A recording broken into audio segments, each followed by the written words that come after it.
Welcome, welcome, welcome. Welcome to tonight's edition of the Final Boss Podcast. I'm Turbo, the CEO. I'm your host. And tonight, we have a great subject, a great topic. Before we get into that, I'd like to give the greeting of the day, like I normally do. For those who are just tuning in, thank you. Thank you for joining us. And the greeting of the day is, which is always, good morning, good afternoon, good evening, and good night. To all of those around the world who are tuning in at whatever time that you're tuning in, I appreciate you. We appreciate you. And thank you for your support. Before we get started, please take the time out to like, share, and subscribe to the channel. It absolutely takes no effort and little to no energy to do such action. Like, share, and subscribe to the channel. We're on Facebook Live at 9 p.m. Sundays and Tuesdays, along with Instagram, StreamYard, YouTube, and then later postings go on TikTok, Spotify, and Apple. So, with that being said, Sundays are my the shows that I do by myself. Tuesdays, I have a special guest on, Mr. Mike Foth, the Sensei. He's on Tuesdays, and we will be adding an additional day for a special guest. Either I haven't decided yet, either on a Wednesday or Thursday, but stay tuned for that as information comes along and presents itself. But that is coming very, very soon as we ramp up season 2 and get this show rocking and rolling. Hope everyone had a great week this week. In spite of all the things that are happening in the media, that are happening around the world, I hope you had, oh, that's a lot better. I hope you had a great week. Very productive and doing progress and moving forward. Keep that vehicle that you're driving moving. And with that being said, we're going to get right into my brass tacks. So for those who are just now tuning in, before I start the show, I like to start the show off with my brass tacks for the evening. And tonight's brass tacks is success is not a destination. It's a journey. Let us be each other's companions on the path to greatness as we share insights, strategies, and inspiration to help each other become the best version of ourselves. Now, with that, tonight's topic, you've heard it. It's all over the news. It has been in the news for some time now as uh, certain initiatives are eliminated, while others and other industries have decided to protest against what the government is saying and keeping those initiatives. And the initiatives that I'm speaking on are DEI initiatives. And tonight's topic, DEI, progress, pitfalls, and a pathway forward. So I'm breaking this show up in 2 parts. The first part, we're going to be talking about progress and how there have been some positives in reference to DEI program, DEI initiatives. The second part of the show, we're going to be talking about the pitfalls, and then we're going to close out with a pathway forward or a path forward. For those who don't know what DEI stand for, DEI stands for diversity, equity, and inclusion. Um,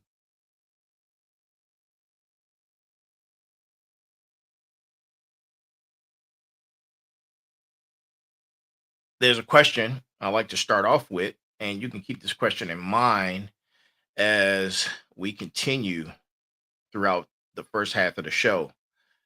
How can organizations effectively leverage DEI initiatives to foster positive change while mitigating potential negative consequences? Right?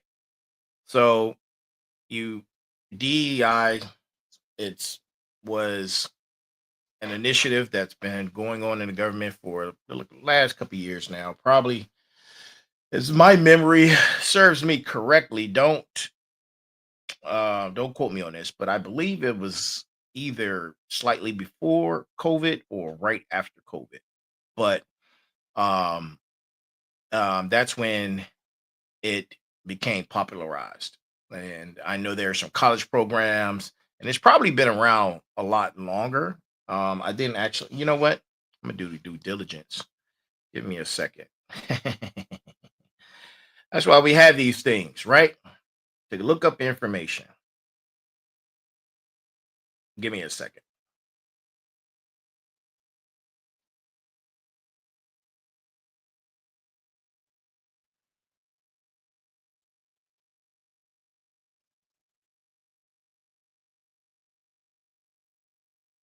Oh wow, I am way off.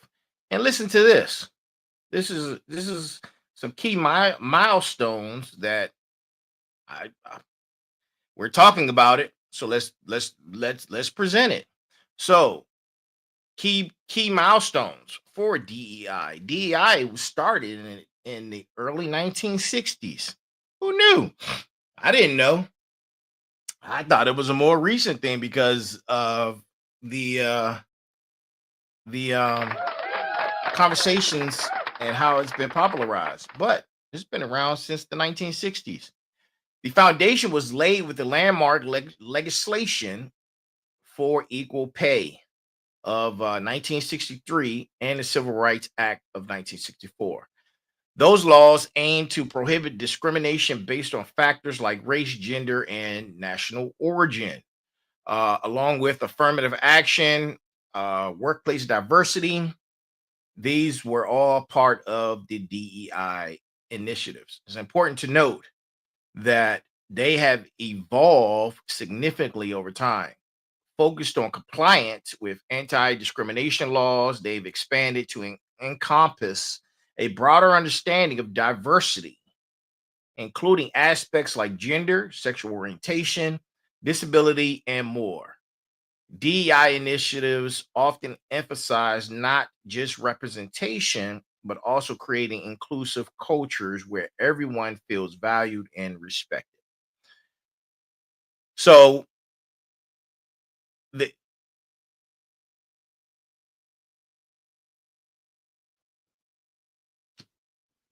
the people have said that DEI doesn't necessarily represent the best talent.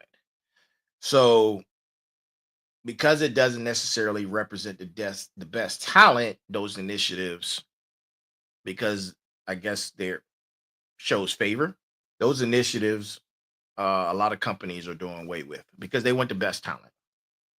And the new American slogan, "America First," and those don't those initiatives to most or some don't fit into the uh the American First initiative. The DEI that doesn't, according to some, it does not fit into that initiative. So with that, I just broke it down. It's been around since the 1960s. Um, Gave you a brief understanding of what it is and what it stands for, and why is it so popular right now.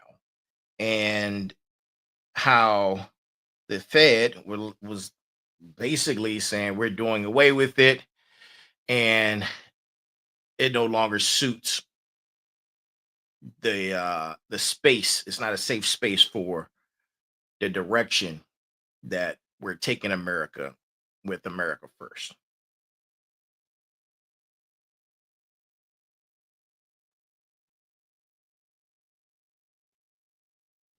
So has it been positive?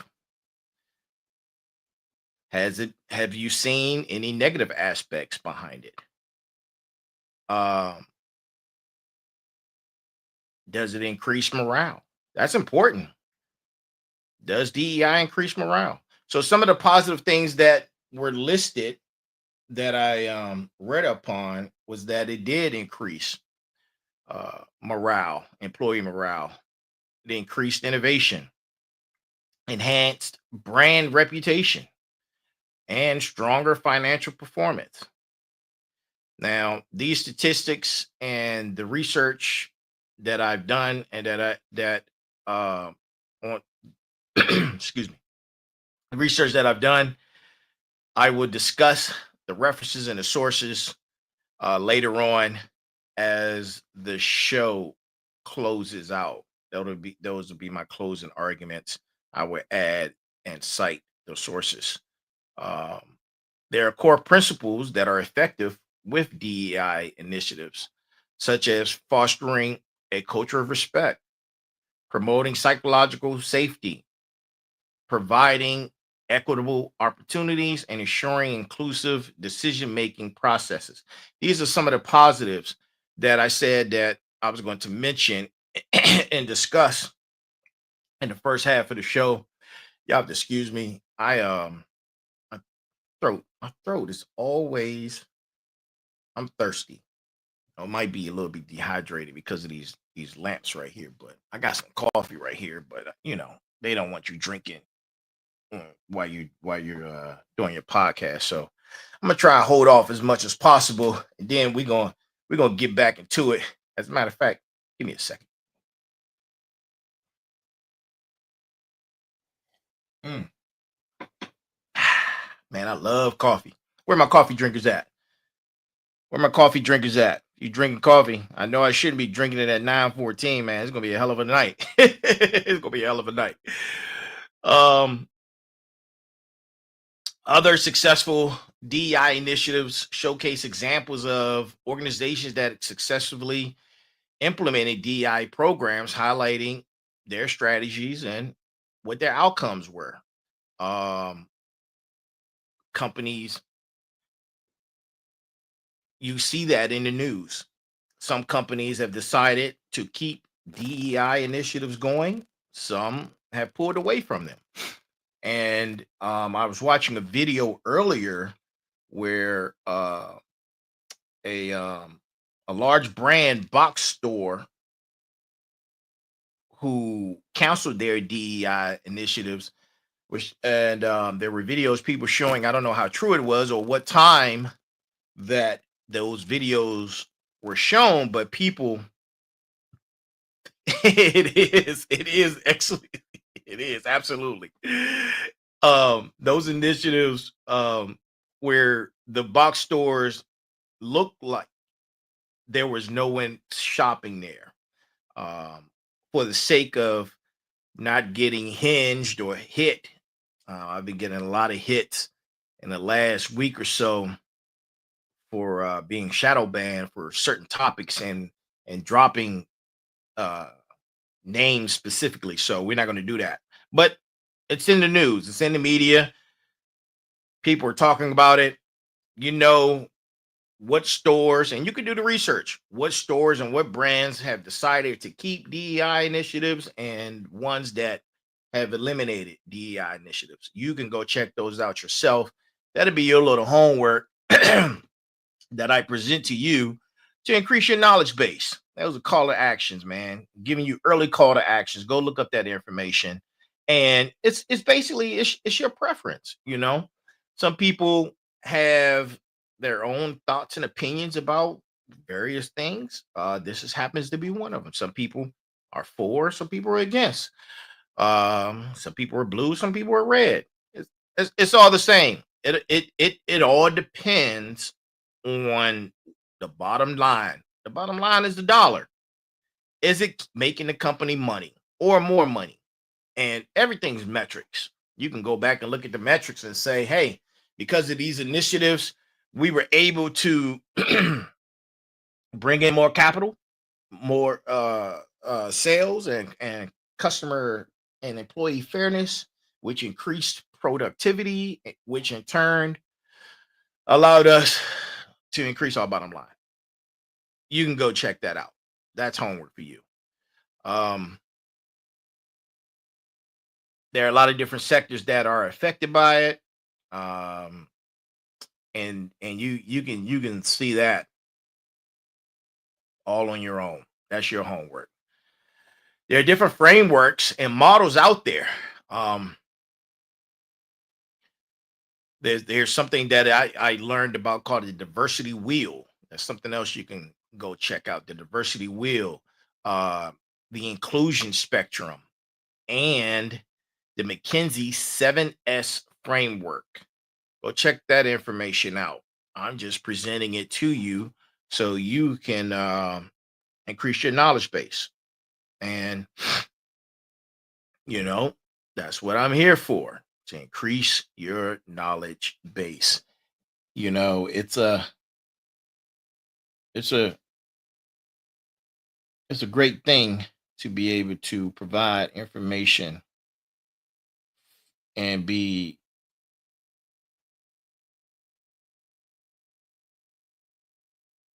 an additional resource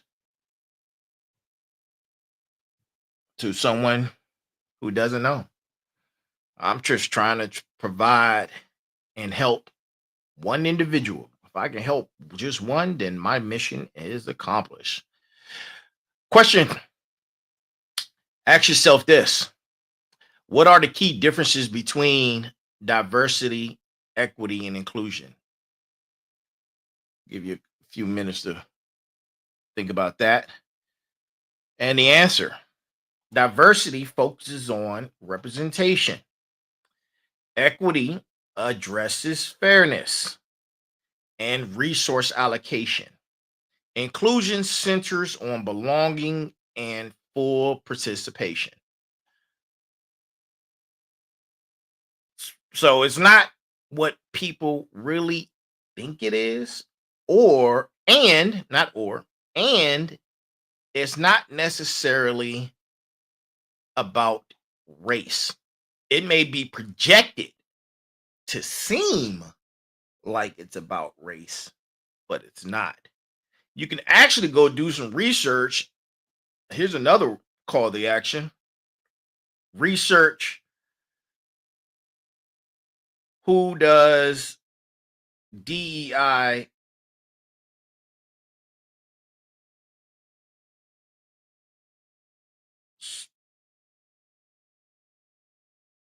assist, who's the number one group that DEI initiatives assist with.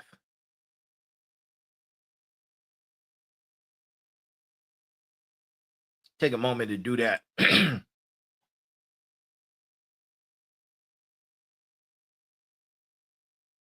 You'll be surprised. It's not about race.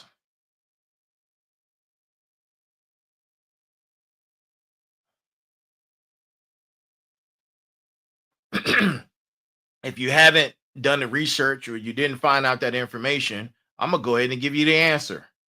DEI initiatives affect and assist women and alphabet individuals mostly. Third category would be people with disabilities. Fourth category would be religious minorities. So it's not necessarily, and race is in there, but these are the groups that these initiatives assist with the most.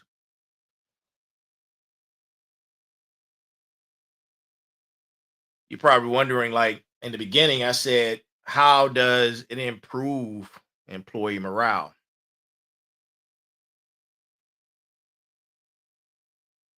And with that, how does it increase job satisfaction? How does it increase stronger employee engagement? From what I've read and the research that I've done, when people have equal footing, it gives them a morale boost. They have a voice. And that's what it's about, having a voice. When people feel like they have a voice and they're not just being led and their voice matters, that equals productivity, it equals increase in morale and stronger work relations. How does it help? Brand reputation and customer loyalty. How?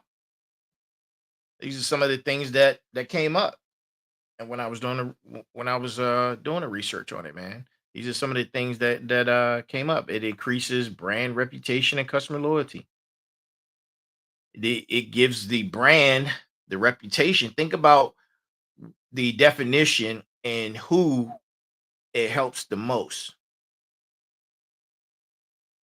Now you apply that to, if it's particularly helping this particular group of people. Now this group of people has representation with this organization or this company, and it's all tied in. Now they're saying, "Oh, I like this company because it represents who I am as an individual." It's in line with their views. It gives them a voice. So, yes, I can see how it increases and brings along brand reputation and customer loyalty. Absolutely. Absolutely. My second question for you guys, something for you to add to your questions and call to action. And I'm gonna give you the answer because that's what I do. I'm the boss. I'm gonna give you the answers. How does diversity contribute to improved innovation and problem solving?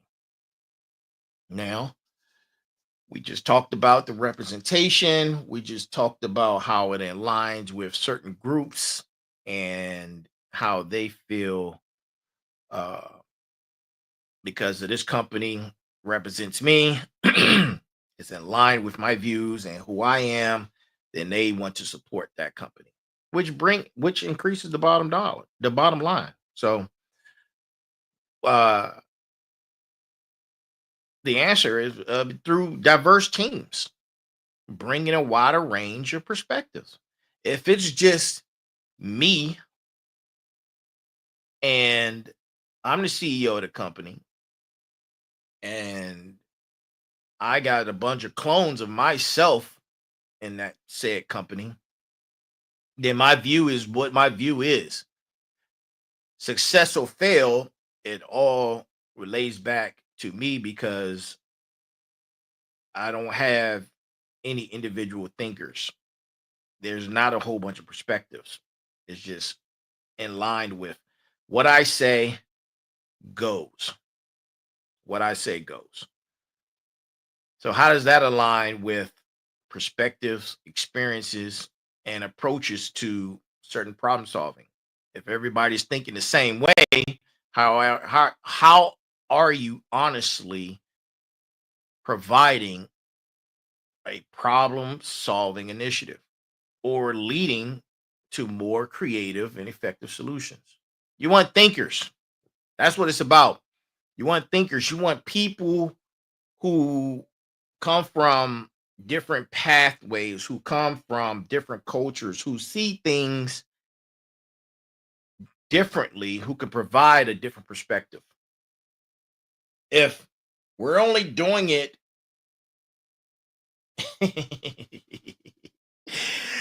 if we're only doing it the final boss way, how much success are we really going to have in that? How much?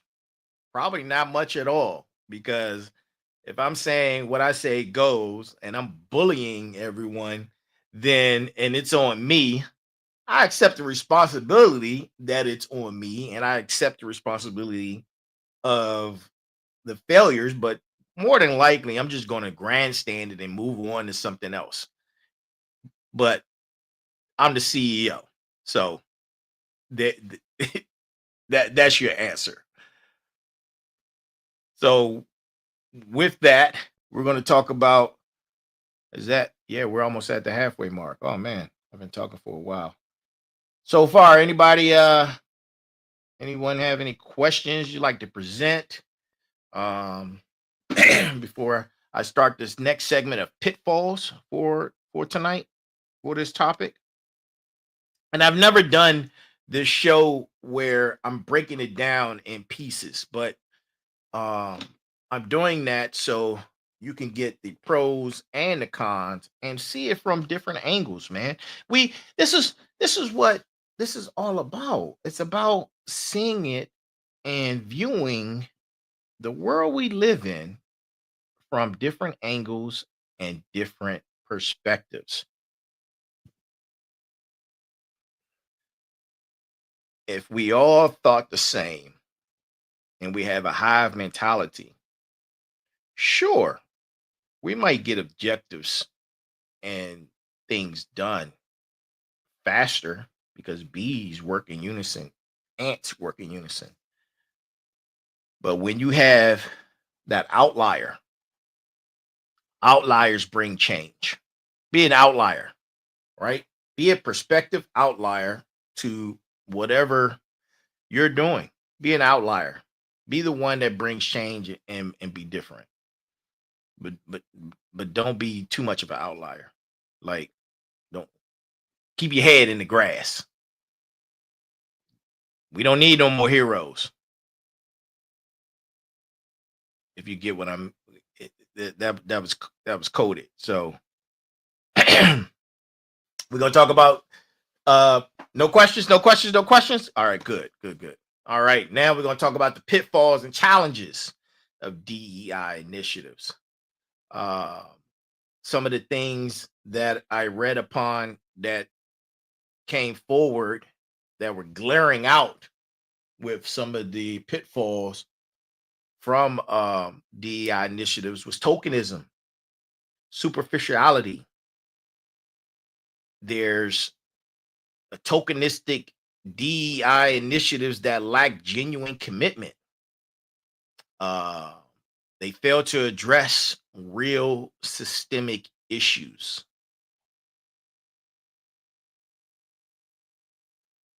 There are programs out there that that are ineffective. They're everything is people related. People is the source, right? People is the new currency. At one time, networking was the new currency. People is the new currency, and it's across the board. It's a broad initiative that goes along with another topic that we're going to bring that I'm going to be talking with you guys about on Tuesday.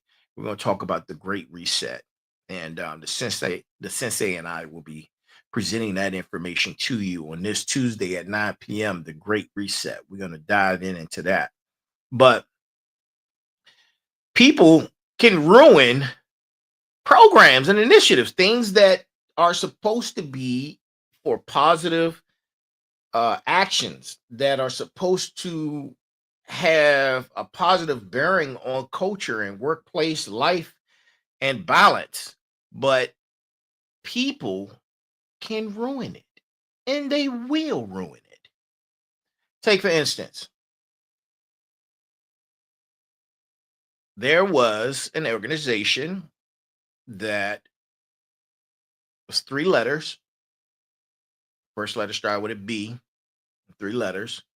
And that organization was for the cause of a grand movement to move people and to these people lives matter. Some people took it as, or you're saying that these people lives. No, I'm not saying that. Hear what I'm saying. These people lives matter more than mine. And then there's a anti-movement of all these people's lives matter, and then my life matter more than yours. It was a big mess.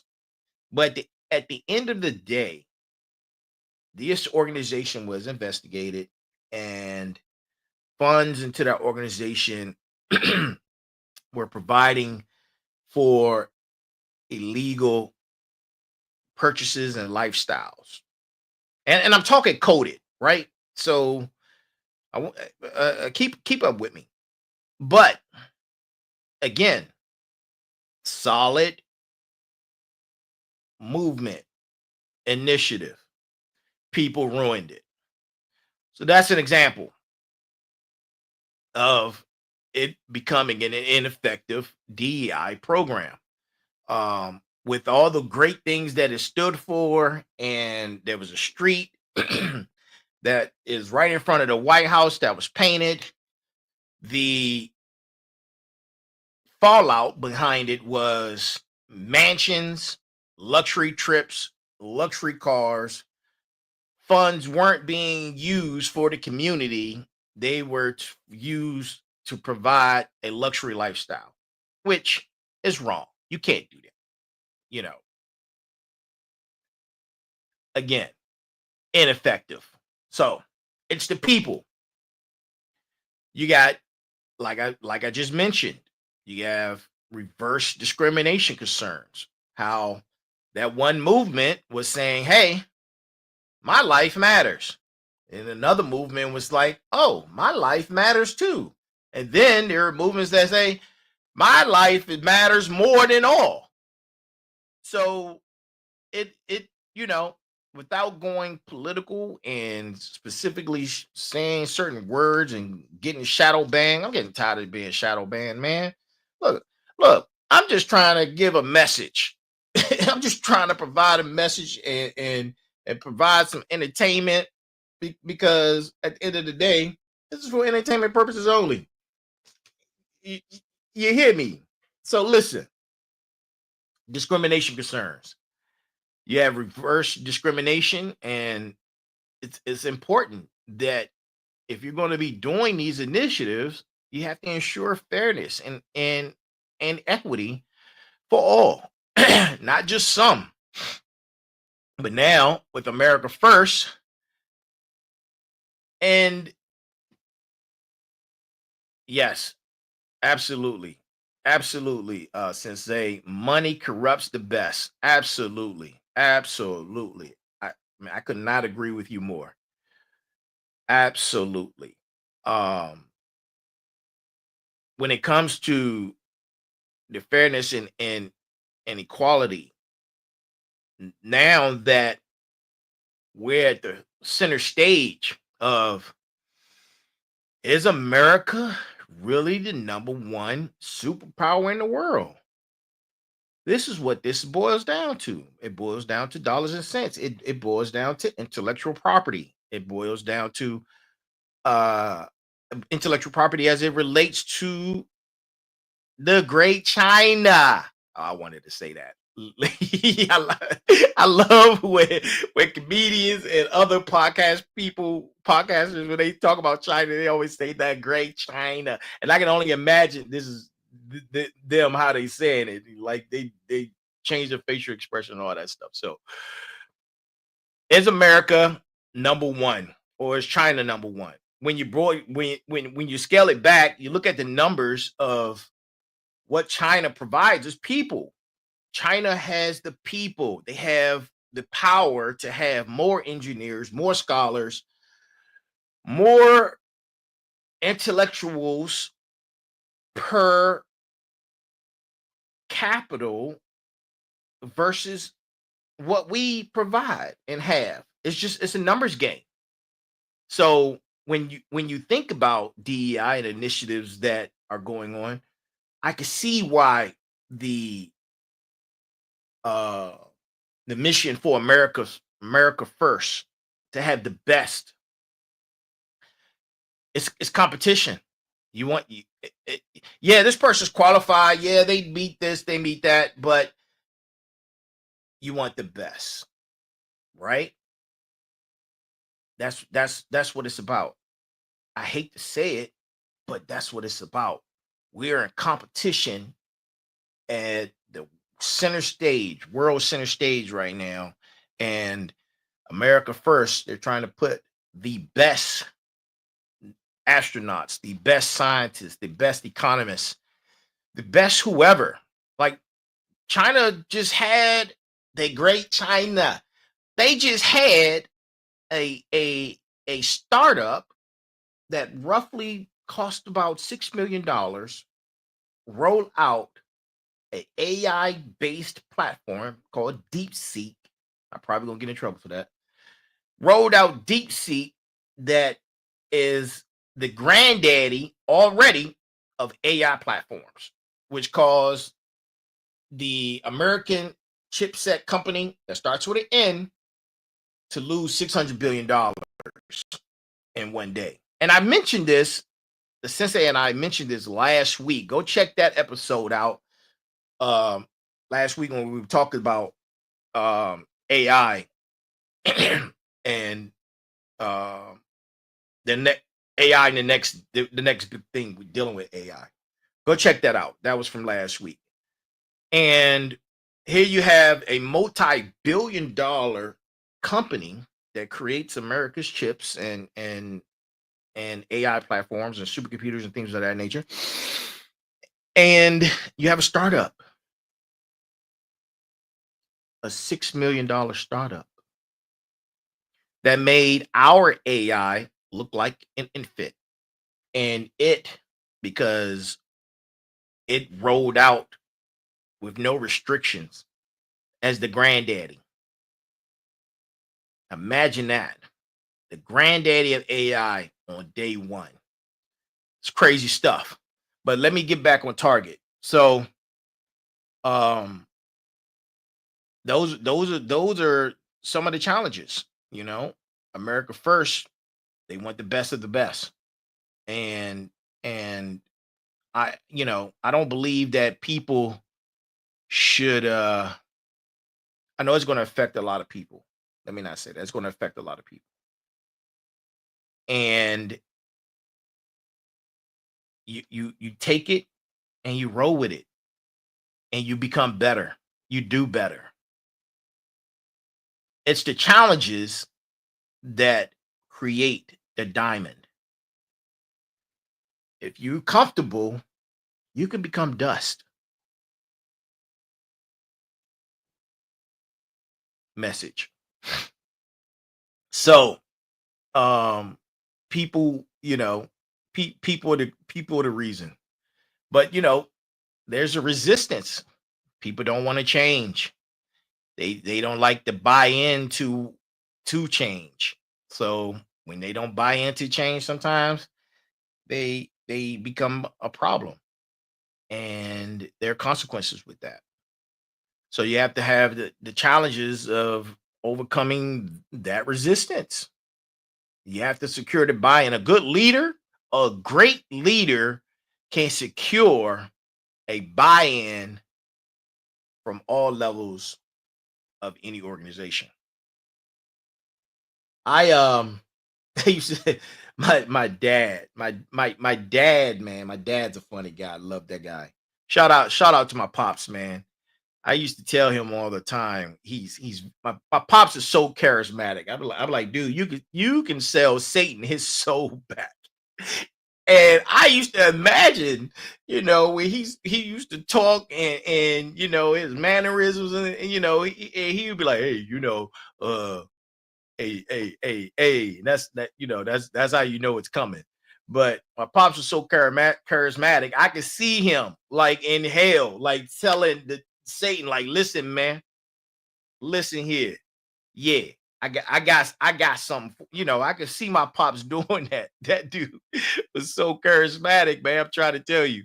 But he um could get people to buy into what he was saying. He could get people to buy into what he was pitching, especially if you didn't know. And there was a lot of times that I saw people buy into what he was saying. I just shook my head, man. But that's my pops, man. Love him to death. But getting a great leader can get people to buy into what they're selling.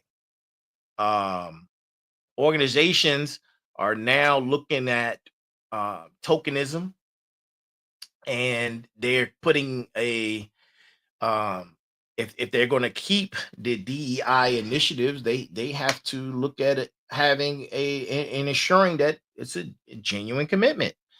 I asked the question of how organizations can avoid tokenism and ensure genuine commitment. This is how DEI initiatives must be integrated into all aspects of the organization with clear, concise, conscious goals that are measurable. Everything is metrics. Everything is metrics. And you need accountability mechanisms for those metrics. You have to have it. If you don't, it's going to fail. That's one of the pitfalls. There's so many organizations. Oh man, we're going to do this, we're going to do that, but there's no accountability. There's no metrics. There's only people running around with their head chopped off, doing, and there's no accountability. There's an organization I just left.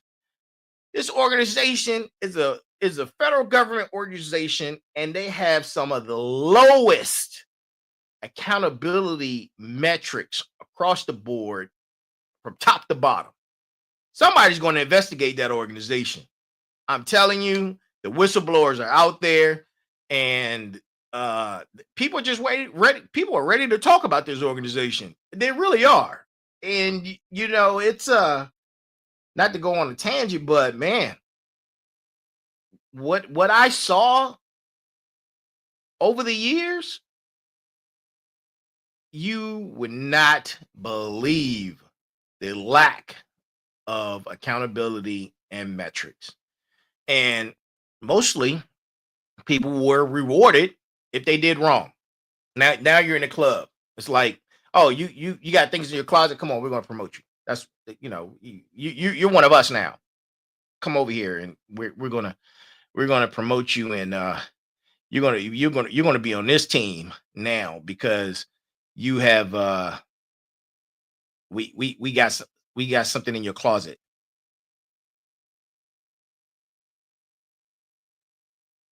Yep. I'm just reading somebody's message real quick. But yeah, man. Key and here's some key metrics indicators. You have to discuss the metrics. You just have to. It's data. You have to have these conversations. You have to have surveys. This organization had 0 employee surveys. People, man, don't get me started, because that used to really piss me off. There were no data collection, which is a negative. No analysis, another negative. Um, and you have to have you want to run a successful organization, successful business. You have to have data. You have to have analysis. You have to have uh these you have to have all this information, man, to collect. It's metrics predicts outcomes. Metrics is your baseline. You should have a baseline of metrics that shows progress if you're moving forward, or if you're going in the wrong direction. You definitely have to have those things, man. And this organization didn't. Zero. Zero accountability. And people got punished for voicing their opinion. Oh, you should do this. We're supposed to be doing this. Well, according to this specific manual and TM, uh, or TM technical manual, FM, uh, I forgot what those are called. Well, anyway, according to this reg, this says you supposed to be. This is what's supposed to happen, and because of this, this is what That's your metric. When you don't go along with that and you're not following that, you're just running amok. And that's what this organization was doing, man, for years. Just running amok. Just running amok. Money just going out the door. Equipment going out the door. I done said too much. But yeah, like for real. It was crazy. These challenges, you got to be accurately measured. It could be positive. Screw up and move up. Yep. Yeah, FM Field Manual. That's right. Thanks, Sensei. Appreciate that, man. Um, you got intangible outcomes, which can help with improved morale and inclusion. These are some of the positives. Here's a question. What are some of the effective ways to measure the impact of DEI initiatives?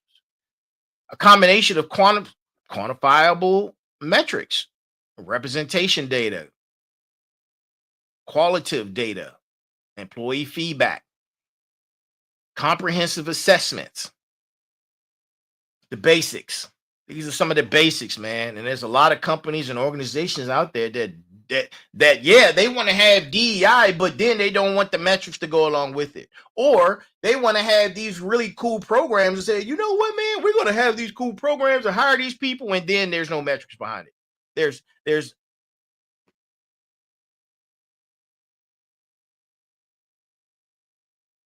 oh, thank you. Thank you, Tony. I appreciate you. But there's no energy or metrics behind it. So, you know, that was some of the pitfalls.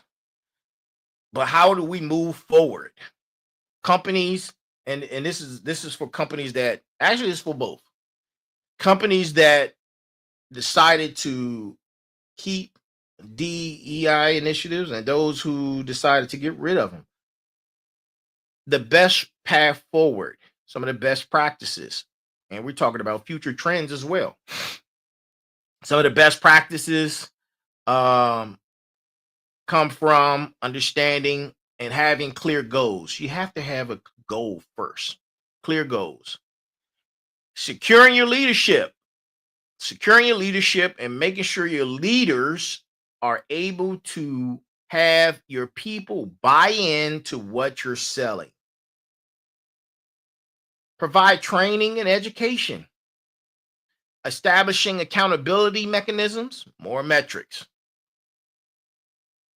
There's new trends that it's like getting updates on information. Follow the trends, see what the trends are, dissect the trends. Focus on intersectionality. Show the importance of allyship and the use of technology to promote inclusion. Understanding the leadership in DEI. You can't just I've been talking about that for the last hour. You can't have it without leadership, without a fundamental goal, and without metrics. Those are some of the key components that you need if you're going to keep these initiatives and move forward. If not, you're going to have the pitfalls, and I discussed all the pitfalls, and you can actually say you can apply or is applicable to a lot of different things. If you don't have metrics, if you don't have leadership, if you don't have the things that are necessary to have accountability, it's going to fail. Point blank, period. What are some of the key steps organizations can take to create a truly inclusive workplace? That's a question. Think about it, right? Leadership, leadership. Listen, I know some great leaders. I followed some great leaders. I also know some leaders that are trash. You hear me? Trash. who couldn't get their 3-year-old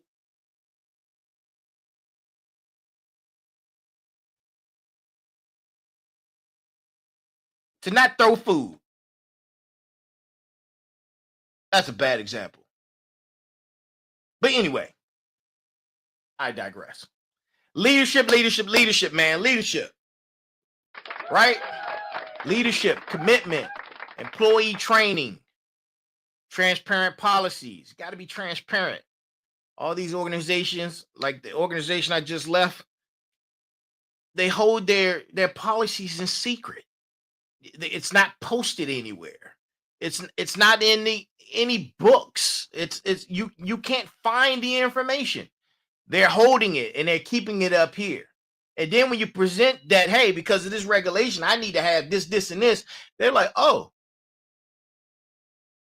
we didn't know. Okay. They play dumb, right? They play dumb. But transparent, that's going to get you in trouble. To organizations that may see this, not having these transparent policies will have you in litigation. I'm trying to tell you, it's coming. It's going to have you in litigation. I say again, it's going to have you in litigation. Our ongoing evaluations are also essential. So to summarize some of the key points from tonight's show, we emphasize the importance of holistic and sustained approach to DEI. We talked about the pitfalls. We talked about the positives. We talked about a pathway forward. And listen, man, if you're for or against, it's all in what you decide. What's good for the organization. But at the same time, if you're going to be that, you have to have your metrics. You have to have your accountability, and you have to have your leadership. That's the only way it's going to be successful, right? And I gave examples of the plus, and I gave examples of the cons, the pros and cons. Tonight's references. I said that after each show, I give the references, man. Tonight's references come from the Harvard Business Review on DEI, best practices. You can research the McKinsey and Company on DEI publishes and publications. There are academic journals out there as well. You could do some research on DEI and DEI in the workplace.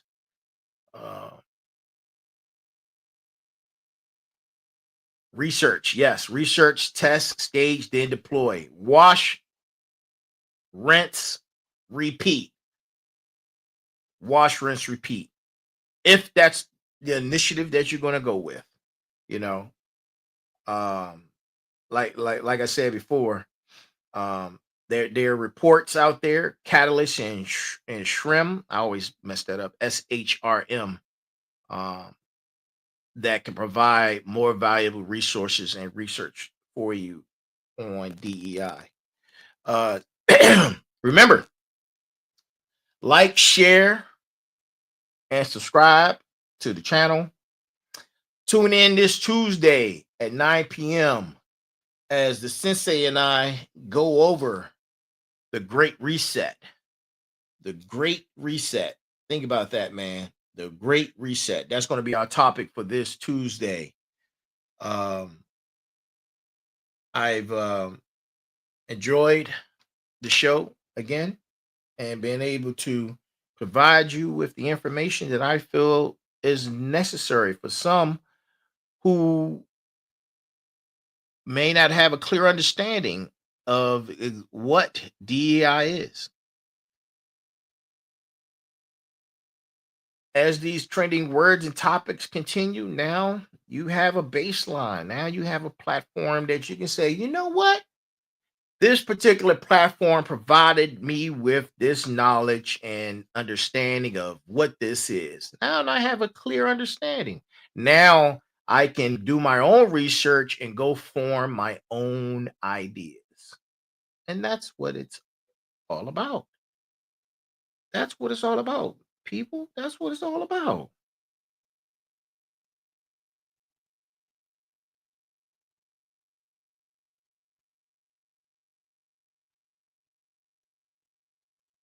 Give me a second. I'll be right with you. I'm closing out.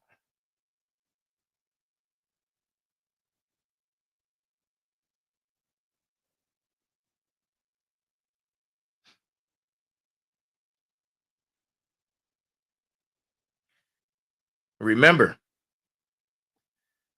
we're in this journey together through countless. When I mention boss, I'm talking about yourself or yourself. You. We're in this journey together through countless boss battles. The boss battle is with yourself. It's with you. It's with you. I can't stress that enough. Dissected epic quests, celebrated legendary victories. But allow the Final Boss podcast to not just be about stories. Let it be about your story. Recognize the final boss within. Understand that challenge that you're facing, the goal you're striving for, the inspiration that you can't find. Cultivate that energy. Let that fire within ignite, and you go out there and you face your fears. Embrace the grind and conquer your own final boss. The game is yours to play, and this isn't the end, it's just the beginning of your epic quest. Level up, people. Go get some XP for my gamers. Get some XP. The final boss awaits. And that's our show for tonight. We see you on Tuesday at 9 p.m. I love you all. Peace and love. Thank you for tuning in. Have a great night. Awesome.